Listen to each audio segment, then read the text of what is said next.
Alors, chez Honda, on brade le Anyone. Oui, c'est comme ça qu'on dit, hein. E.NY1, c'est une Anyone, voilà. C'est comme ça. Eh ben écoutez, alors de combien il est bradé?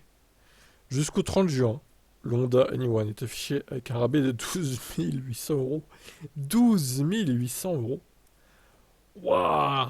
Non mais moi j'ai une pensée pour pour les peu hein, qui ont commandé ce véhicule plein tarif en fait. Et là ils apprennent quelques semaines, quelques mois plus tard, que le véhicule est bradé de près de 13 000 euros. Mais quand t'apprends ça, comment tu réagis en fait? Ils doivent être fous de rage quoi. Vraiment, hein.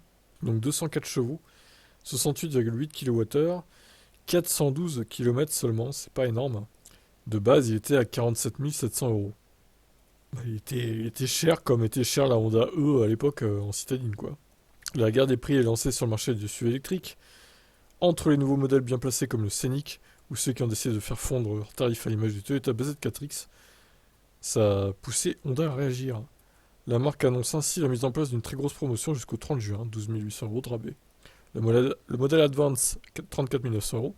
L'exécutif tombe à 32 900 euros, en quantité limitée. A noter des problèmes de recharge par temps chaud. Bon, d'après ce que j'ai pu voir, il a une courbe de recharge à peu près comme le Niro.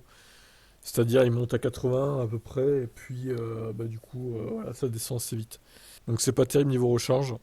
Jean-Alexis Bidet a déclaré: le marché de l'électrique est encore jeune, nous sommes à l'écoute des consommateurs. Il est indéniable que le prix est un facteur clé dans un contexte très concurrentiel.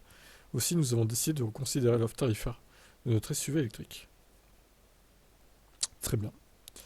Oui, bah du coup, oui, ça reste un prix acceptable, hein, pour le coup, par rapport à ce que fait la concurrence. Après, bon, c'est pas non plus le meilleur SUV électrique, hein, loin de là, hein. Je dirais que le prix correspond plus maintenant à ce qu'il offre comme prestation, en fait, quoi.